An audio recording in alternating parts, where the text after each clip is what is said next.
आपको बताया कि अल्लाह के रास्ते में खर्च करने की बहुत बड़ी बड़ी फजीलत है मेरे दोस्त। जिसको भी दे इज्जत के साथ दे, उनके इज्जत नफ्स का ख्याल करके दे। अल्लाह ने आपको देने वाला बनाया है।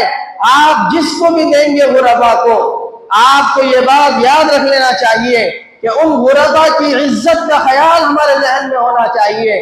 अफसोस ये है कि आज मुसलमान दे तो रहे हैं बड़ी तादाद में, लाखों रुपए खर्च कर रहे हैं, लेकिन गरीबों को रुसवा करके, यतीमों बेवाओं की इज्जतों को मजरूह करके दे रहे हैं, लोगों को लाइनों में खड़ा खड़ा करके जलील करके दे रहे हैं। ऐसी नेकी और ऐसा इंफाक जिसमें गुरबा को सताया गया हो, गुरबा की इज्जत खुशी की गई हो, ऐसे इंफाक की अल्लाह को कोई जरूरत नहीं है। ये बहुत हसास मामला है। जब आप दे तो उनकी इज्जत का ख्याल करके दे। उलमा ने यहां तक बताया है कि अगर आपको ये कहने से सामने वाले को तकलीफ हो सकती है कि ये ज़कात के पैसे हैं, जरूरी नहीं है कि आप उनको देते वक्त ये बताएं कि ये ज़कात के पैसे हैं। किसी रिश्तेदार को पैसे दे, जरूरी नहीं है कि ये बताए कि ये ज़कात के पैसे हैं। आप नियत कर लीजिए, अल्लाह ताला आपको उसका अज्र दे देंगे। इज्जत के साथ, एहतराम के साथ पेश करो। पहले जमाने में कहा जाता था कि नेकी करो दरिया में डालो, लेकिन आज का दौर ऐसा है, नेकी करो अखबार में डालो, नेकी करो सोशल मीडिया पे डालो, नेकी करो व्हाट्सएप पे डालो।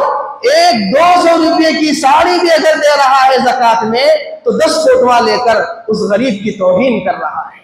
हर मालदार का यही हाल है, हर पैसे वाले का यही हाल है। बहुत सख्त वईद आई है मेरे दोस्तों।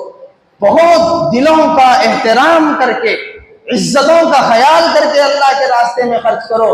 अगर किसी फकीर को और किसी गरीब को तकलीफ हो जाए, किसी रिश्तेदार को तकलीफ हो जाए, हमारा सारा सदका बेकार हो जाएगा। एक बात बता के अपनी बात खत्म करूंगा। ये मामला इतना हसास है सदका करने का, अल्लाह के रास्ते में देने का, कि आपको इससे अंदाजा लगा लेना चाहिए कि अल्लाह के रसूल सल्लल्लाहु अलैहि वसल्लम के एक सहाबी है, हजरत ज़ैद बिन असलम रज़ी अल्लाह ताला। वो ये कहते हैं कि ये मामला इतना हसास है कि आपने किसी रिश्तेदार को, किसी मुसलमान को मदद की, जरूरत पर उसका साथ दिया, पैसे खर्च किया, उसका कोई काम बना दिया, उसके ऊपर सदका कर दिया किसी मुसलमान को, किसी रिश्तेदार को। और अगर वो कहीं बाजार में नजर आ जाए और आपने उसको सलाम किया, अस्सलामु अलैकुम। हजरत ज़ैद बिन असलम कहते हैं कि अगर जिसकी आपने मदद की उसको आपके सलाम से भी तकलीफ पहुंचती है, तो आपके लिए ये हुक्म है कि आप उसको सलाम भी ना करें। जिसको आपने सदका दिया उसको सलाम भी ना करें, क्योंकि अगर आप सलाम करेंगे तो उसके दिल में ये एहसास होगा कि आप सलाम इसलिए कर रहे हैं कि आपने उसकी मदद की थी, आपने उसकी जरूरत का ख्याल किया था, इसलिए आप सलाम कर रहे हैं। हजरत ज़ैद कहते हैं, अल्लाह के रसूल के सहाबी, इतना एहतियात से काम लेना है कि जिस पर सदका किया जाए उसको सलाम करने से भी वो तकलीफ महसूस करेगा, शर्म महसूस करेगा, तो आपको उसको सलाम भी करना छोड़ देना चाहिए। ये मामला है। और आज क्या है? आज अल्लाह की पनाह है। अल्लाह ताला हम सब की हिफाजत फरमाए।